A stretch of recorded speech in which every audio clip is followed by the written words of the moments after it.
Hey guys, well, good evening everyone. I hope आप सब लोगों की दिवाली अच्छी रही होगी. Back after Diwali, continuing with the marathons.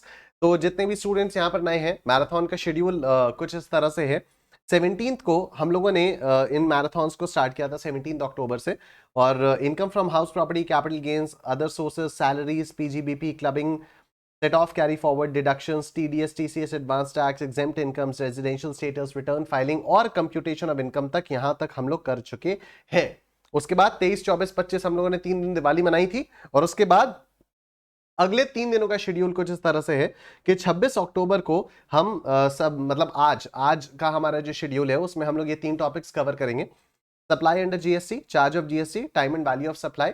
फिर कल का जो हमारा शेड्यूल रहेगा उसमें हम एग्जेम्पशंस, आईटीसी और रजिस्ट्रेशन कवर करेंगे. और फिर 28 तारीख का जो हमारा रहेगा उसमें हम invoicing provisions, payment of tax और रिटर्न्स अंडर जीएसटी को कवर करेंगे. राइट. इस वीडियो के डिस्क्रिप्शन में आपको एक लिंक दिखाई दे जाएगा, उस पर लिखा होगा लिंक फॉर पीडीएफ. वहां पर जाकर आप इनके पीडीएफ नोट्स को डाउनलोड कर सकते हो, जो नोट्स मैं यहां पर आप लोगों के सामने दिखाऊंगा. And now let's start with the first topic for today and that is supply under GST. ठीक है. तो हम सब लोगों को मालूम है कि जीएसटी लगने के लिए जो एक बेसिक चीज होती है वो होती है सप्लाई, जो टैक्सेबल इवेंट इसको हम लोग बोलते हैं. तो फटाफट से स्टार्ट करते हैं. I will make you go through the notes and notes के थ्रू मैं आप लोगों को रिविजन करवाऊंगा. ठीक है. तो the taxable event under GST is supply, ये सब हम लोगों को मालूम है. Scope of supply under GST can be understood in the terms of the following parameters. अच्छा, अब देखना जीएसटी कब लगता है? When the supply is of goods और सर्विसेज. ठीक है. सप्लाई में या तो आप गुड्स दोगे या तो सर्विसेज दोगे. ये कंसिडरेशन के लिए होनी चाहिए और ये आपके बिजनेस के लिए होनी चाहिए. ठीक है. गुड्स या सर्विसेज की सप्लाई होनी चाहिए, कंसिडरेशन के लिए होनी चाहिए, and it should be made in the course और furtherance of business. Right. So while these parameters describe the concept of supply under certain circumstances, transactions have been deemed as supply even when supply is made without consideration or not in the course or furtherance of business. ठीक है.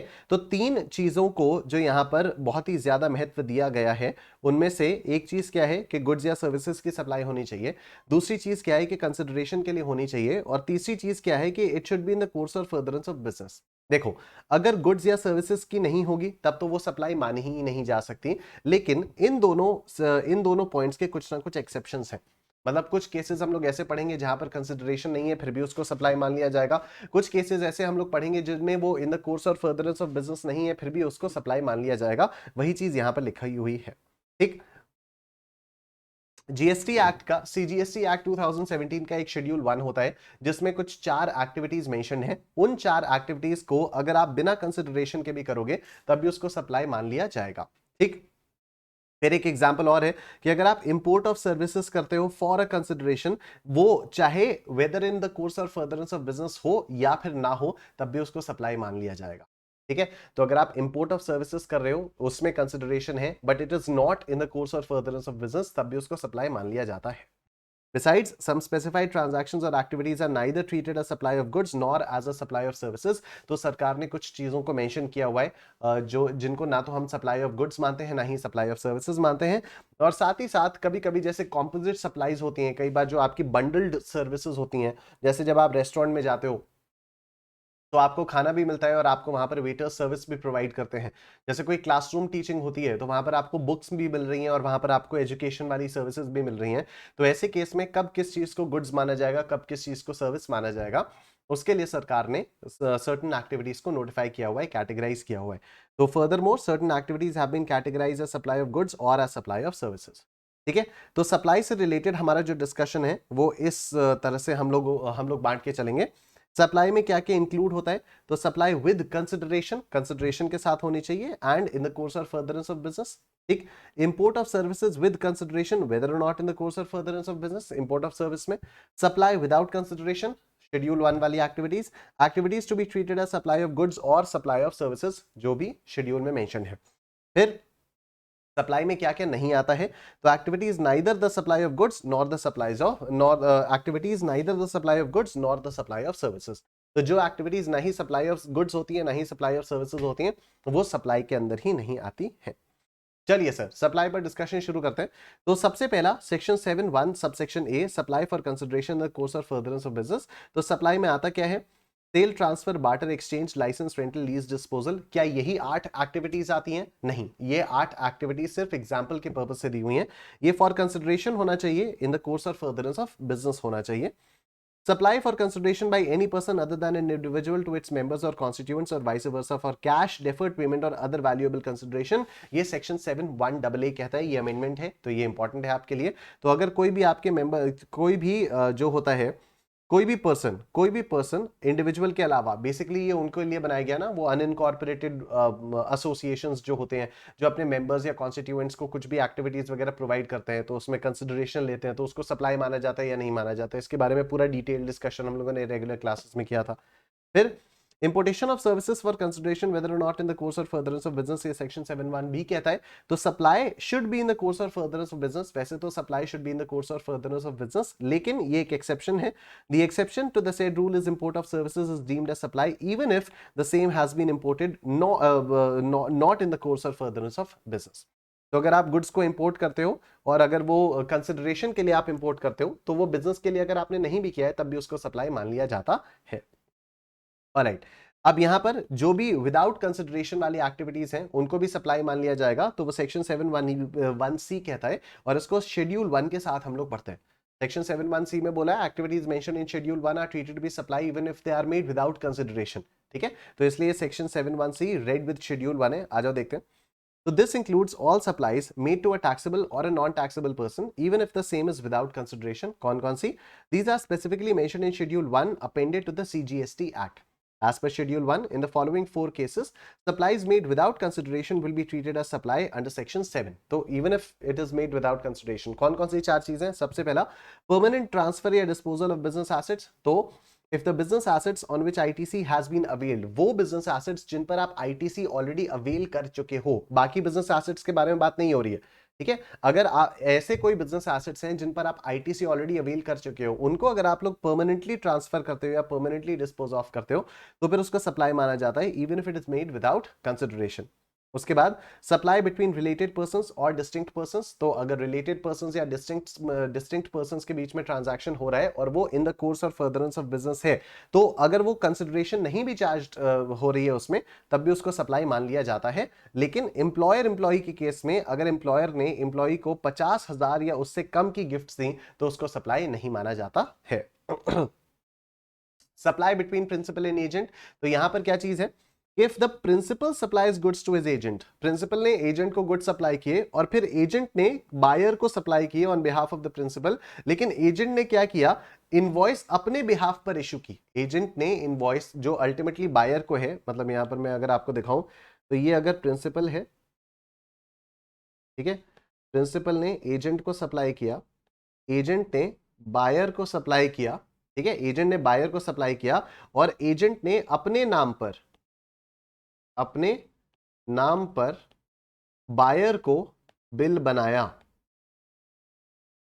अपने नाम पर buyer पे bill बनाया।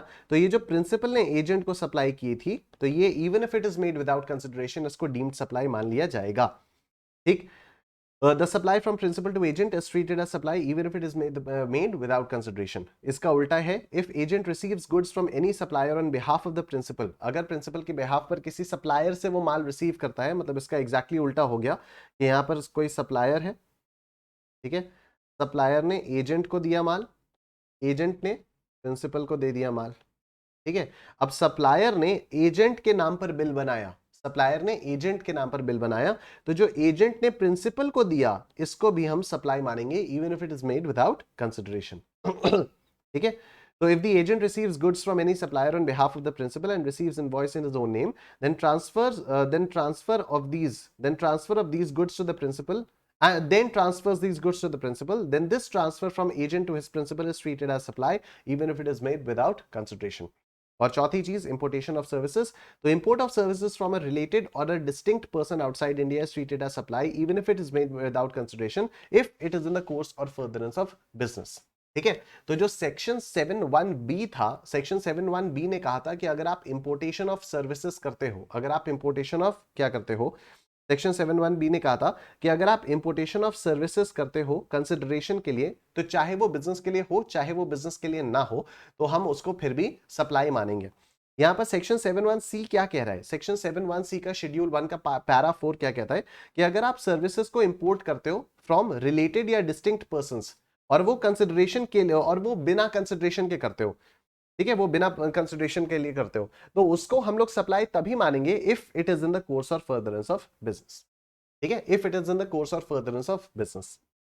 Therefore अब देखो, if import of services is made for consideration, अगर कंसिडरेशन के साथ हुआ है, then it is treated as supply whether they are in the course और फर्दरेंस ऑफ बिजनेस और नॉट। ये तो हो गया आपका सेक्शन 7(1)(b), 7(1)(b, ठीक है, कि अगर आपने इंपोर्टेशन ऑफ सर्विसेज किया और पैसे दे दिए, और आपने पैसे दिए, अगर आपने इंपोर्ट करते समय पैसे दिए, अगर आपने सर्विसेज को एक के इंपोर्टेशन के समय पर पैसे दिए, तब चाहे आपने उसको बिजनेस पर्पस के लिए इंपोर्ट किया हो, चाहे आपने नॉन बिजनेस पर्पस के लिए इंपोर्ट किया हो, वो आपका सप्लाई तो हो ही जाएगा। ठीक है, दूसरा, ये पैरा 4 क्या कहता है? If import of services is made without consideration, अगर import of service without consideration है, then it is treated as supply only if both the following conditions are satisfied. तो फिर विदाउट कंसिडरेशन अगर आप सर्विसेज को इंपोर्ट कर रहे हो तो उसको सप्लाई तभी माना जाएगा अगर ये दोनों कंडीशन सैटिस्फाई होंगी। कौन कौन सी? पहला, supply is from a related और अ डिस्टिंक्ट पर्सन, और दूसरा, it is in the course और फर्दरेंस ऑफ बिजनेस। ठीक, तो if import of services is made without consideration for any other case, it is not treated as a supply. तो आपने consideration भी नहीं दी, वो बिजनेस के पर्पस के लिए भी नहीं है, तो फिर उसको सप्लाई नहीं माना जाएगा। ठीक, नेक्स्ट, एक्टिविटीज और transactions to be treated as supply of goods और सप्लाई ऑफ सर्विसेज, ये section 7 capital 1A read with schedule 2। यहां पर ये लोग बताते हैं कि किन किन चीजों को सप्लाई ऑफ गुड्स माना जाएगा, किन किन चीजों को सप्लाई ऑफ सर्विसेज माना जाएगा। तो देखो, सबसे पहले ट्रांसफर, अगर गुड्स का टाइटल ही ट्रांसफर कर दिया जा रहा है तो इसको हम लोग सप्लाई ऑफ गुड्स मानेंगे।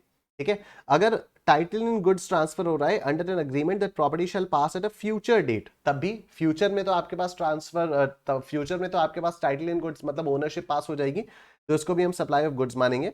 या अगर ट्रांसफर ऑफ राइट और undivided share in goods without transfer of title in them, तो फिर आपको सिर्फ रेंटिंग के लिए दिया जा रहा है, मतलब मैं आपसे कह रहा हूं कि आप मेरा लैपटॉप यूज कर लो, तो मैं आपको पोजीशन दे दे रहा हूं, शेयर दे दे रहा हूं गुड्स में, लेकिन ओनरशिप अभी भी मेरे पास ही है, तो ये आपका सर्विसेज हो जाता है।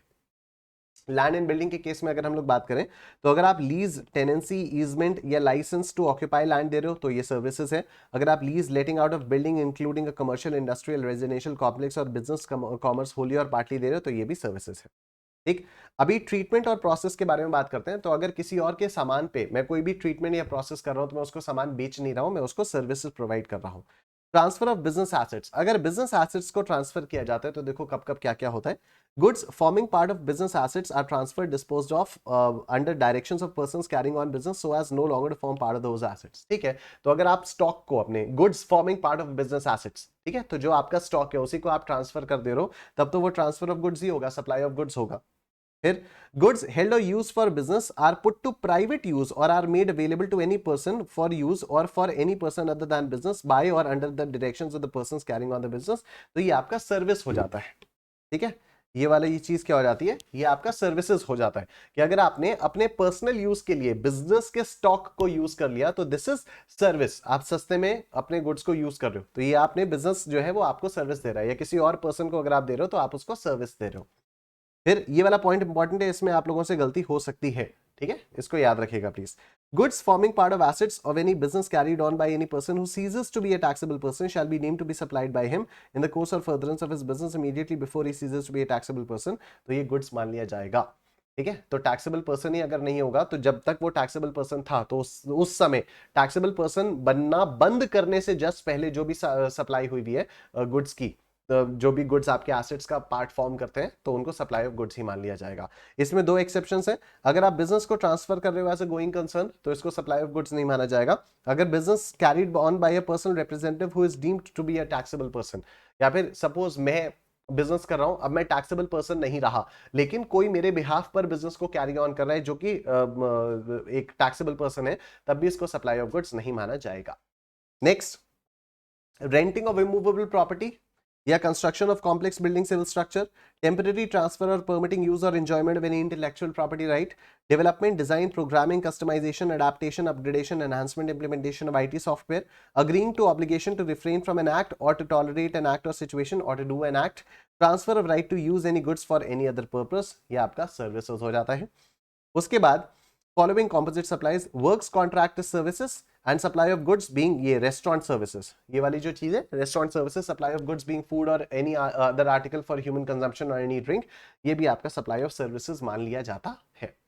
ठीक, अब कौन कौन सी ऐसी एक्टिविटीज हैं जिनको ना तो सप्लाई ऑफ सर्विसेज माना जाएगा ना ही सप्लाई ऑफ गुड्स माना जाएगा, तो ये non supplies under section under GST आ जाता है, section 7(2)(a) red with schedule 3। आइए शेड्यूल 3 क्या कहता है।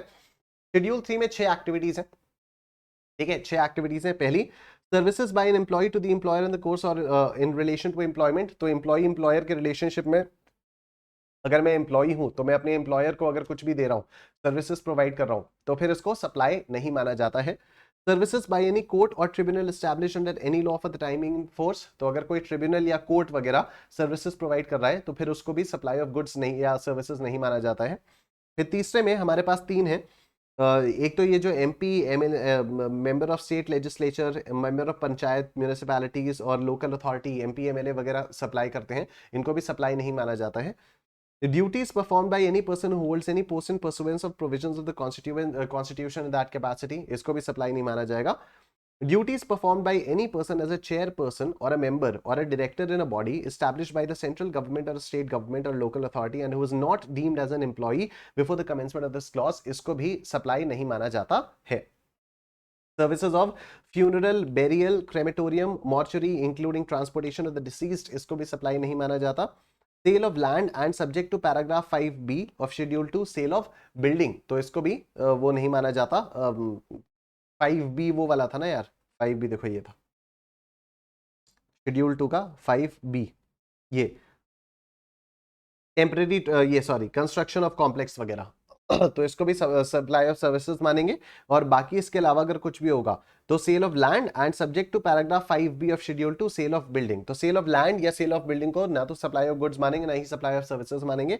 Actionable claims other than lottery betting and gambling, तो लॉटरी बेटिंग गैम्बलिंग को हम लोग मानेंगे सप्लाई ऑफ गुड्स या सर्विसेज में से मानेंगे, सप्लाई मानेंगे बेसिकली लॉटरी बेटिंग गैम्बलिंग को, लेकिन उसके अलावा कोई भी और एक्शनेबल क्लेम अगर होगा तो उसको ना तो सप्लाई ऑफ गुड्स माना जाएगा ना ही सप्लाई ऑफ सर्विसेज माना जाएगा। फिर we have composite and mixed supplies, बड़ा सिंपल सा हो जाता है ये। तो कॉम्पोजिट सप्लाईज वो होती हैं जिसमें 2 या 2 से ज्यादा सप्लाईज होती हैं, ये नेचुरली बंडल्ड होती हैं, they are in conjunction with each other, एक के बिना दूसरा नहीं काम कर पाएगा, दूसरे का बिना ये पहला काम नहीं कर पाएगा। One of which is a principal supply, ठीक है, जैसे मोबाइल के साथ अगर बैटरी आ रही है तो mobile is a principal supply, batteries उसके साथ में, मोबाइल के बिना बैटरी किसी काम की नहीं, बैटरी के बिना मोबाइल किसी काम का नहीं। Tax liability shall be the rate of the principal supply, तो प्रिंसिपल सप्लाई का जो भी रेट होगा उसी पर पूरा का पूरा जो भी वैल्यू होगी उस पर प्रिंसिपल सप्लाई वाले रेट से ही टैक्स लगाया जाएगा। Example, charges supplied along with mobile phones. दूसरा, मिक्स सप्लाईज। मिक्स्ड सप्लाईज में क्या होता है, 2 या 2 से ज्यादा सप्लाईज होती हैं एक सिंगल प्राइस पर, ये नेचुरली बंडल्ड नहीं होती हैं, ठीक है, तो 2 can be supplied independently, they are still supplied together. Tax liability shall be the rate applicable to the supply that attracts highest rate of tax, तो जितनी भी आपकी अलग अलग सप्लाईज जिनको आप अननेचुरली बंडल करके दे रहे हो, उनमें से जो भी supply highest rate of tax को अट्रैक्ट करेगी उसी रेट ऑफ टैक्स से पूरी वैल्यू पर टैक्स लगाया जाएगा। Example, gift pack comprising of chocolates, candy, sweets and balloons, right. अब मेरी बात जरा बहुत ध्यान से सुनना, ये जो जीएसटी है ना, जीएसटी में बहुत ज्यादा क्वेश्चंस तो नहीं होते हैं और बहुत बड़े बड़े क्वेश्चंस भी नहीं होते हैं, ठीक है। तो जितने भी क्वेश्चंस मैंने आप लोगों को क्लासेस में नोट्स में दिए हुए हैं, आप उन्हीं क्वेश्चंस को प्रैक्टिस करते रहेंगे। आप लोगों ने क्लासेस अटेंड की हुई हैं जीएसटी की सारी, आप लोग प्लस के स्टूडेंट्स हैं तो आप लोगों को पीडीएफ मिल गई होंगी। अगर आप प्लस के स्टूडेंट्स नहीं है तो फिर मैंने आपको बताया था कि आप लोग सब्सक्रिप्शन कैसे ले सकते हैं, आप उसका बीच बीच में जब भी आपको टाइम मिले, मौका मिले, तो आप स्क्रीनशॉट्स भी उसके ले सकते हैं। तो जितने भी क्वेश्चंस मैंने आप लोगों को जीएसटी से रिलेटेड करा दिए हैं, उन सबको आपको प्रैक्टिस करना है और बहुत अच्छे से प्रैक्टिस करना है, ठीक है। इसी के साथ हमारा सप्लाई का रिवीजन खत्म हो जाता है। हम लोग आ जाते हैं अपने रिवीजन पर, जो कि है अब next chapter, charge of GST, ठीक है। नेक्स्ट अपना जो टॉपिक है वो है चार्ज ऑफ जीएसटी। तो आ जाओ फटाफट से इसके बारे में हम लोग बात करना शुरू करते हैं, चार्ज ऑफ जीएसटी के बारे में, ठीक। तो सबसे पहले हम लोग बात करेंगे कि CGST act, SGST act, UTGST act या आईजीएसटी एक्ट, इनकी स्कोप क्या है, ठीक है, कहां तक ये फैले में, या फिर ये कब कब अप्लाई होते हैं। तो देखो, अगर हम सीजीएसटी एक्ट के बारे में बात करें तो ये इंट्रा स्टेट सप्लाई पर लगता है। सीजीएसटी एक्ट जो है वो इंट्रा स्टेट सप्लाई पर लगता है। अगर स्टेट्स ऑफ इंडिया सब पे लगेगा, बिल्कुल लगेगा। यूनियन टेरिटरीज जिनमें लेजिस्लेचर है उन पर भी ये सीजीएसटी एक्ट लगेगा। यूनियन टेरिटरीज जिनमें लेजिस्लेचर नहीं है उन पर भी सीजीएसटी एक्ट लग जाएगा, ठीक है, क्योंकि जिन यूनियन टेरिटरीज में लेजिस्लेचर नहीं है उसमें भी क्या होगा, सीजीएसटी और यूटीजीएसटी लगेगा। तो सीजीएसटी एक्ट लगा और यूटीजीएसटी एक्ट लगा। इसको दूसरी तरीके से पढ़वाता हूं मैं आपको, इसको दूसरी तरीके से पढ़वाता हूं। देखो, जितनी भी इंडिया के अंदर स्टेट्स हैं, क्या उन पर सीजीएसटी एक्ट लगेगा? हाँ लगेगा। क्या उन पर एसजीएसटी एक्ट लगेगा? हाँ लगेगा। क्या उन पर यूटीजीएसटी एक्ट लगेगा? नहीं लगेगा। ठीक, ये तो हो गई इंट्रा स्टेट सप्लाई की बात। अगर इंटर स्टेट सप्लाई के बारे में बात करें तो आईजीएसटी एक्ट लगेगा। ठीक है, जितनी भी यूनियन टेरिटरीज हैं जिनके अपने खुद के लेजिस्लेचर हैं, तो उन पर सीजीएसटी एक्ट लगेगा और एसजीएसटी एक्ट लगेगा। एसजीएसटी एक्ट की जो स्कोप होती है वो क्या होती है? All the states plus the union territories with their own legislature, तो उनका भी एसजीएसटी या यूटीजी उसका उनका भी एसजीएसटी लगता है। ठीक है, और इंटर स्टेट सप्लाई पर आईजीएसटी लगेगा। ऐसी यूनियन टेरिटरीज जिनका खुद का लेजिस्लेचर नहीं है, तो उन पे सीजीएसटी एक्ट लगेगा और यूटीजीएसटी एक्ट लगेगा, और इंटर स्टेट सप्लाई के केस में आईजीएसटी एक्ट तो लगेगा ही लगेगा। ठीक, levy and collection of GST, तो देखो पर्टिकुलर्स जीएसटी, सीजीएसटी और आईजीएसटी। सीजीएसटी कब लगता है? Levied on intra state supplies of goods और सर्विसेज और बोथ। और आईजीएसटी कब लगता है? Inter state supplies of goods और सर्विसेज और बोथ। ठीक है, सीजीएसटी को कौन कलेक्ट करता है और कौन पे करता है? Taxable person. आईजीएसटी को भी टैक्सेबल पर्सन ही कलेक्ट और पे करता है। Outside the purview of GST, alcoholic liquor for human consumption. ठीक है, ये alcoholic liquor for human consumption ये जीएसटी से ही बाहर है, ये सीजीएसटी से भी बाहर है और ये आईजीएसटी से भी बाहर है। इसमें मैंने आप लोगों को बताया था कि अभी भी स्टेट एक्साइज ड्यूटी इसमें लगती है। वैल्यू कैसे निकाली जाती है? तो transaction value as per section 15 of the CGST act, CGST के लिए भी और आईजीएसटी के लिए भी इस हिसाब से वैल्यू निकलती है। What are the rates? तो सीजीएसटी के जो रेट्स हैं वो जो भी गवर्नमेंट ने नोटिफाई किए हैं, और मैक्सिमम रेट इसका 20% हो सकता है। एंड ऑफ कोर्स अगर सीजीएसटी का मैक्सिमम रेट 20% हो सकता है तो एसजीएसटी का भी मैक्सिमम रेट 20% हो सकता है। तो सीजीएसटी प्लस एसजीएसटी यही आईजीएसटी का रेट बनता है ऑलमोस्ट, तो ये आपका 40% हो जाता है। ठीक है, मैक्सिमम रेट आईजीएसटी का 40% हो सकता है। अब देखो, supplies on which tax would be levied with effect from a notified date. तो ये 5 पेट्रोल डीजल वाली चीजें हैं। ठीक है, एक तो पेट्रोलियम क्रूड, एक high speed diesel, motor spirit जिसको कॉमनली हम लोग पेट्रोल बोलते हैं, नेचुरल गैस और एविएशन टर्बाइन फ्यूल। राइट, ये 5 चीजें ऐसी हैं जिनमें टैक्स किसी दूसरी डेट से लगेगा। याद रखना, ये जो alcoholic liquor for human consumption है इस पर तो टैक्स लगेगा ही नहीं, लेकिन ये जो 5 चीजें हैं इन पर टैक्स लग सकता है, इन पर जीएसटी लग सकता है, लेकिन किसी आगे वाली डेट से लगेगा। ठीक, उसके बाद tax payable under reverse charge. तो कई सारी चीजें ऐसी होती हैं, कई सारी एक्टिविटीज ऐसे होती हैं जिन पे आप रिवर्स चार्ज के बेसिस पर टैक्स पे करते हो। तो ये हम लोगों ने अच्छे खासे बहुत डिटेल में इन पर बातें की हैं, आप लोग उसको एक बार मेन नोट से रिवाइज कर लेना। ठीक है, सप्लाई ऑफ गुड्स और सर्विसेज और both notified by the government. तो कौन कौन से गुड्स या सर्विसेज नोटिफाइड है जिन पे आपको रिवर्स चार्ज में पे करना होता है, वो पूरा का पूरा हम लोगों ने पढ़ा हुआ है। Supply of specified categories of goods और सर्विसेज और both by an unregistered supplier to specified class of registered persons. इसके बारे में भी हम लोगों ने पूरे डिटेल में बात की हुई है, आप अपने नोट से इसको गो थ्रू कर सकते हो। ठीक, फिर tax payable by the electronic commerce operator. तो the government may notify specific categories of services, the tax on supplies of which shall be paid by electronic commerce operator as if such services are supplied through it.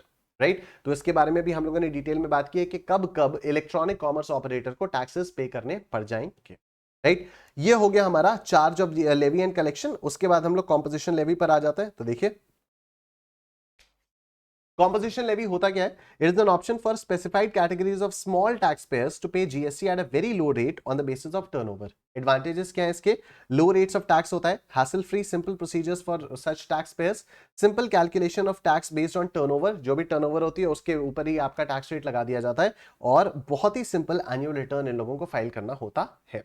ठीक है, तो composition levy provided under section 10(1) and 10(2) होता है आपका composition levy for goods, और composition levy provided under section 10(2)(a) होता है आपका कॉम्पोजिशन लेवी फॉर सर्विसेज।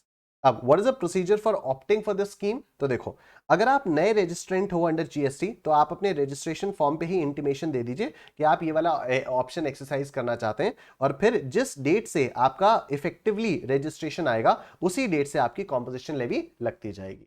ठीक, अगर आप ऑलरेडी जीएसटी में लेवीड हैं और अब आप कॉम्पोजिशन स्कीम में जाना चाहते हैं तो फिर आप एक प्रिस्क्राइब फॉर्म में अपना इंटीमेशन दे दीजिए, और जिस साल में आपने एप्लीकेशन दी उस साल के बिगिनिंग से आपका कॉम्पोजिशन लेवी इफेक्टिव हो जाएगा। तो beginning of the financial year से आपका कॉम्पोजिशन लेवी इफेक्टिव हो जाएगा। ठीक, अच्छा, कॉम्पोजिशन लेवी के लिए टर्नओवर लिमिट है क्या? तो देखो, गुड्स के केस में अगर ये स्टेट्स हैं अरुणाचल प्रदेश, मणिपुर, मेघालय, मिजोरम, नागालैंड, सिक्किम, त्रिपुरा, उत्तराखंड, तो फिर 75 लाख रुपए की लिमिट है और बाकी स्टेट्स के लिए 1.5 करोड़ रुपए की लिमिट है। मतलब अगर 75,000 से कम आपका टर्नओवर है गुड्स में, तो फिर आप कॉम्पोजिशन लेवी के लिए एप्लीकेबल है, और बाकी के स्टेट्स में 1.5 करोड़ से अगर आपका कम है तो फिर आप कॉम्पोजिशन लेवी के लिए एलिजिबल है। ठीक। अगर सर्विसेज के बारे में बात करें तो अगर आपका एनुअल टर्नओवर या एनुअल जो भी आपकी सप्लाई है सर्विसेज की वो 50 लाख से कम है तो भी आप कॉम्पोजिशन लेवी अप्लाई कर सकते हैं। तो what are the rates goods के केस में? मैन्युफैक्चरर अगर है तो 1%, रेस्टोरेंट सर्विस 5%, अदर्स के केस में 1% और सर्विसेज के केस में 6%। ठीक है, सर्विसेज के केस में 6% आपका आ जाता है। अब कंडीशंस एंड रेस्ट्रिक्शंस के बारे में बात करते हैं। तो देखो, जो भी बंदा कॉम्पोजिशन स्कीम के लिए अप्लाई करेगा उस पर क्या क्या कंडीशंस हैं, क्या क्या रेस्ट्रिक्शंस है, आज वो देखते हैं। तो person opting for composition is neither a casual taxable person nor a non-resident taxable person shall pay tax under sections 9394 on inward supply। 9394 हो गए आपके रिवर्स चार्ज वाले। ठीक है, तो जो भी कॉम्पोजिशन सप्लायर है वो इनवर्ड सप्लाईज पर रिवर्स चार्ज में पे करेगा ही करेगा tax. is not engaged in the manufacture of notified goods, namely ice cream, pan masala, tobacco, aerated waters, fly ash bricks, fly ash aggregate with 90% or more fly ash content, fly ash blocks, bricks of fossil meals or similar siliceous earth, building blocks, earthen और roofing tiles. तो इसका मैंने आप लोगों को याद करने का तरीका भी बताया था कि आप इमेजिन करो कि कोई एक मजदूर है, वो बिल्डिंग कंस्ट्रक्शन में लगा हुआ है। बिल्डिंग कंस्ट्रक्शन में उसको क्या चाहिए होगा? बिल्डिंग ब्रिक्स चाहिए होंगी और उसको फ्लोर वगैरह के लिए टाइल्स भी चाहिए होंगी, और वो तंबाकू खा रहा होगा, वो गुटखा खा रहा होगा, पान मसाला खा रहा होगा, वो तंबाकू वगैरह खा रहा होगा।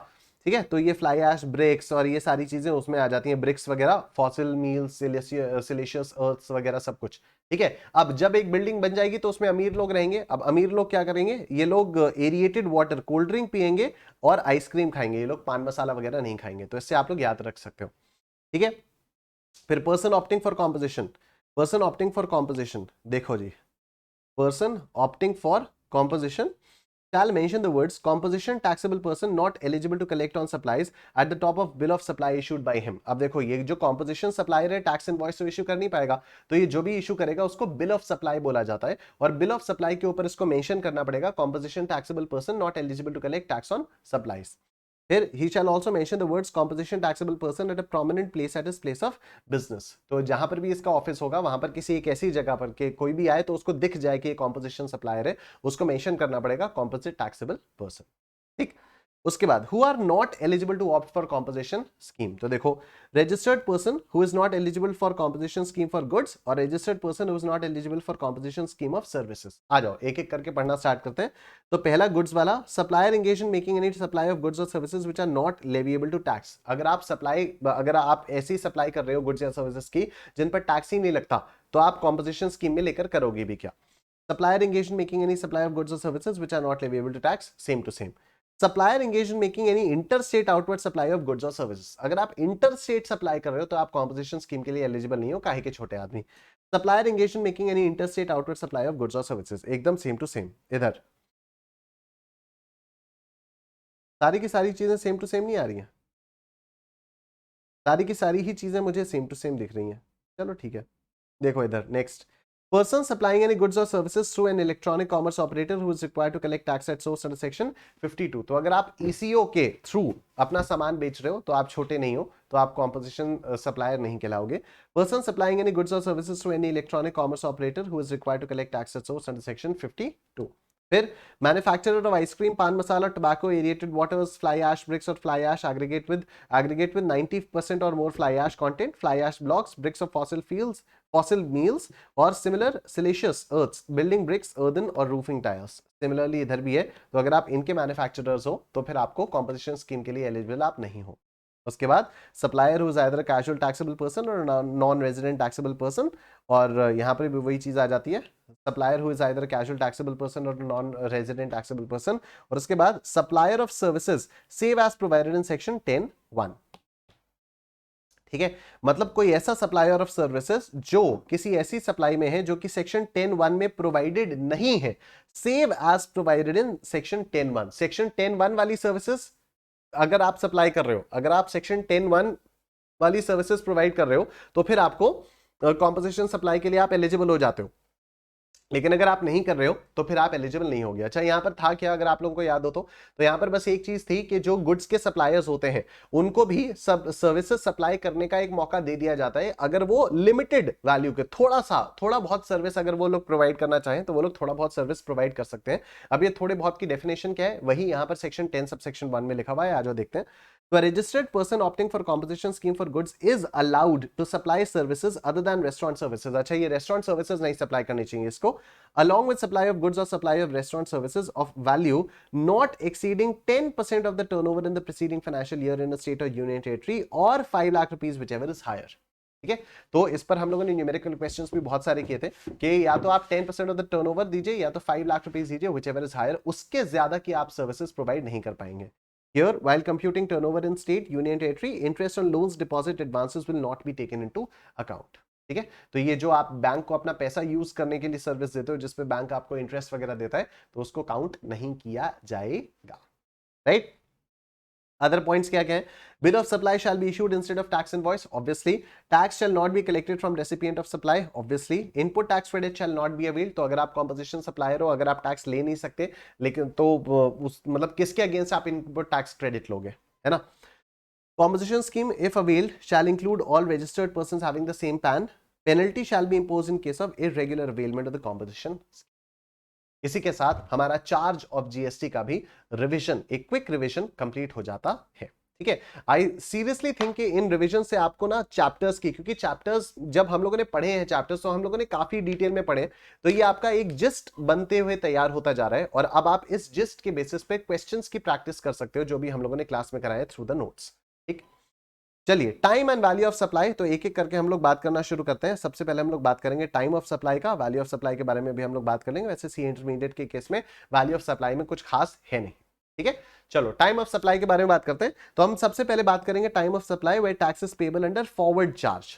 अगर फॉरवर्ड चार्ज में आपको टैक्स का पेमेंट करना है तो फिर टाइम ऑफ सप्लाई क्या होगा, गुड्स के केस में क्या होगा जो सेक्शन 12 सबसेक्शन 2 बताता है, और सर्विसेज के केस में क्या होगा वो सेक्शन 13 सबसेक्शन 2 बताता है।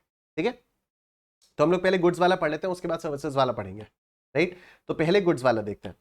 Time of supply of goods section 12 subsection 2, तो इसमें अर्लीस्ट ऑफ द फॉलोइंग होगी, क्या होगी, date of issue of invoice by the supplier or the last date on which he is required under section 31 to issue the invoice with respect to that supply, या फिर date on which the supplier receives the payment, entering the payment in the books of accounts or crediting of payment in the bank account whichever is earlier with respect to supply। तो एक simple सी चीज बोल दूं, invoice or payment whichever is earlier। ठीक है, invoice or payment whichever is earlier, ये B यहां पर गलती से आ गया, इसको काट दीजिएगा। राइट, तो invoice or payment whichever is earlier। अब इनवॉइस अगर इनवॉइस को टाइमली इशू किया है तभी invoice or payment whichever is earlier है। ठीक है, तो अर्लीस्ट ऑफ द फॉलोइंग क्या हो गया, date of issue of invoice by the supplier or the last date on which he is required to issue required under section 31। तो अगर invoice timely issue कर दिया तो date of issue of invoice or date of payment whichever is earlier. अगर invoice timely issue नहीं किया तो फिर last date on which the invoice should have been issued under section 31 या फिर date of payment whichever is earlier. ये हो जाता है। No GST at the time of receipt of advance for supply of goods. तो इसमें हम लोगों ने बात की थी कि पहले सेक्शन 12 ने तो बोला ही था कि 1000 रुपए तक के एडवांसेस पर आपको कोई भी जीएसटी लगाने की जरूरत नहीं है, लेकिन उसके बाद कोई एक नोटिफिकेशन भी आ गया था जिसने कहा था कि गुड्स के केसेस में अगर आपको एडवांस मिलता है तो आपको कभी भी उसको उस पर जीएसटी लगाने की जरूरत नहीं होती है। So in case of supply of goods by a registered person under forward charge, excluding compensation supplier, GST is to be paid on the outward supply of goods on the date of issue of invoice or last date on which the invoices ought to have been issued in terms of section 31. Right? ये हो गया आपका। तो advance पर आपको कोई भी GST वगैरह पे करने की जरूरत नहीं है। अब हम अच्छा, गुड्स के केस में इनवॉइस इशू करने का टाइम क्या है एक बार वो भी देख लेते हैं। तो बिफोर और eight the time of removal of goods for supply to the recipient where the supply involves movement of goods or delivery of goods or making available thereof to the recipient in any other case। तो यहां पर भी हम लोगों ने बात की थी कि अगर आपके सप्लाई में गुड्स का मूवमेंट इन्वॉल्व करता है तो फिर the date of movement of goods or before that whichever is earlier, मतलब मैक्सिमम आपकी इनवॉइस कब इशू हो जानी चाहिए, the date on which the goods have been removed from your factory.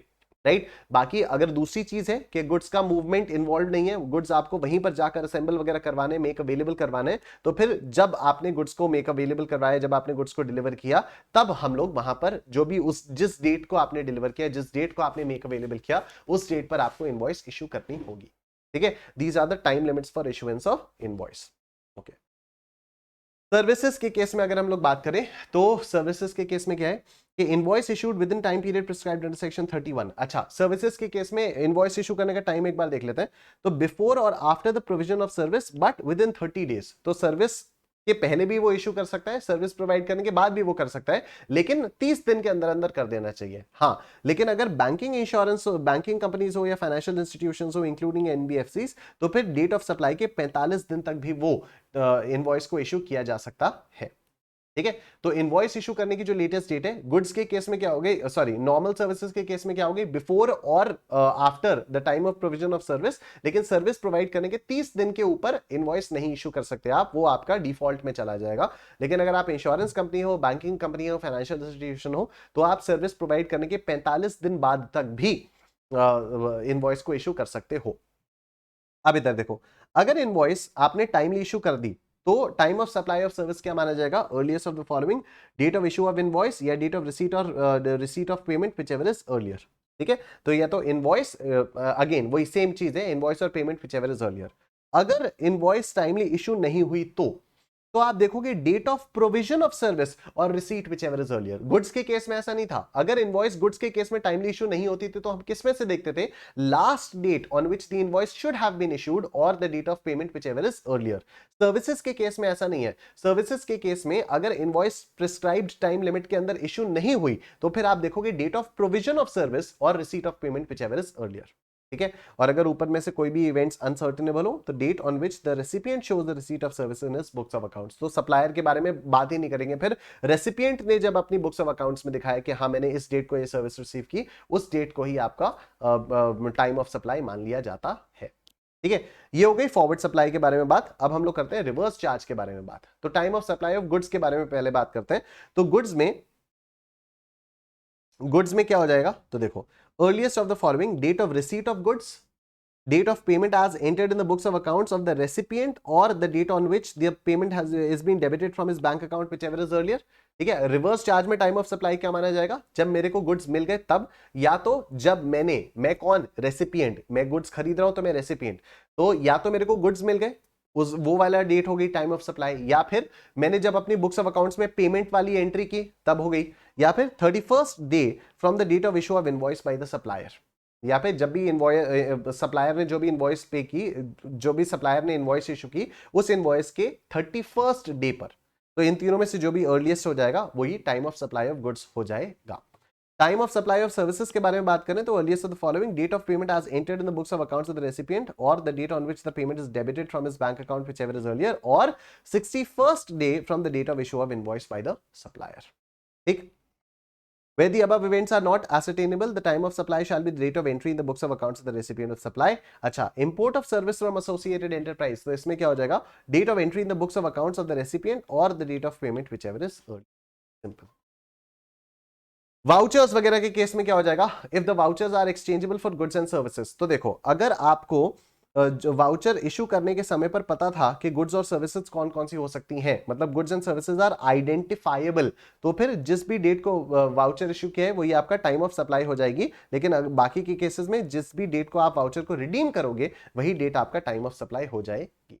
ठीक है, रेजिडुअल केसेस में where a periodical return is required to be filed, then the date of filing of such return, और अगर बाकी cases हैं तो date of payment of tax, यही आपका हो जाएगा टाइम ऑफ सप्लाई। ठीक है, हाँ, अगर कोई भी जैसे पेनल्टी या इंटरेस्ट या लेट फी के वगैरह में कुछ भी आपको और एक्स्ट्रा पेमेंट मिलता है तो उसके लिए टाइम ऑफ सप्लाई क्या हो जाएगा, जिस भी डेट को आपको ये एडिशनल वैल्यू मिली वही डेट आपकी टाइम ऑफ सप्लाई हो जाएगी। राइट, इसी के साथ हमने इन तीन चीजों का जो रिवीजन है जीएसटी का कंप्लीट कर लिया। बहुत ही छोटा सा आज 40 मिनट की क्लास हुई, लेकिन अब इन तीन चीजों का हम लोगों ने रिवीजन कर लिया। आप देख सकते हो जीएसटी को जब हम लोग पहली बार पढ़ते हैं तब पढ़ने में काफी टाइम लगेगा, ऑफ कोर्स लगेगा, क्योंकि एक एक चीज इंट्रिकेट चीजों को हम लोगों को वहां पर डिस्कस करते हुए चलना होगा। और बहुत सारे क्वेश्चंस मैं आप लोगों को रेगुलर क्लासेस में करवाता रहता हूं। आप लोग रेगुलर क्लासेस देख सकते हो, सारी की सारी जीएसटी के रेगुलर क्लासेस यहीं पर यूट्यूब पे अवेलेबल है।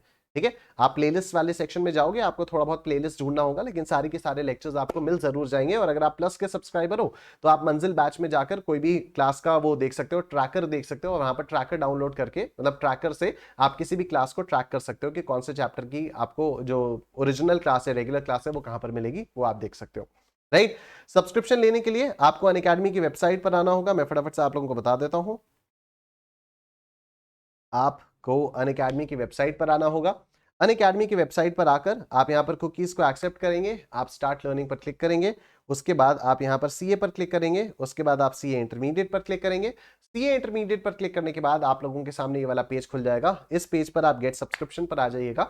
गेट सब्सक्रिप्शन पर आने के बाद आपके सामने ये वाला पेज खुलेगा। यहाँ पर आपको 3 ऑप्शन दिखाई देंगे, आइकॉनिक, प्लस और लाइट। आप सेलेक्ट प्लस पर क्लिक कर दीजिए, आपके सामने ये ऑप्शंस आ जाएंगे। यहां पर आप मेरा कोड एंटर कर दीजिएगा सर निश्चैन, और अप्लाई कर दीजिएगा, तो आपको मैक्सिमम पॉसिबल डिस्काउंट मिल जाएगा। ठीक है, तो अभी वो डिस्काउंट 10% चल रहा है, काफी डायनामिक होता है, तो वो आप लोग देख सकते हो। सिमिलरली आइकॉनिक के प्राइसेस हैं, यहां पर भी आपको 10% का डिस्काउंट मिल जाएगा, और सिमिलरली ये लाइट के प्राइसेस हैं, यहां पर भी आपको मैक्सिमम पॉसिबल डिस्काउंट मिल जाएगा। Thank you so much everyone for watching. इस वीडियो के डिस्क्रिप्शन में पीडीएफ आप लोग डाउनलोड कर सकते हो। टेक केयर, अपना ध्यान रखिए।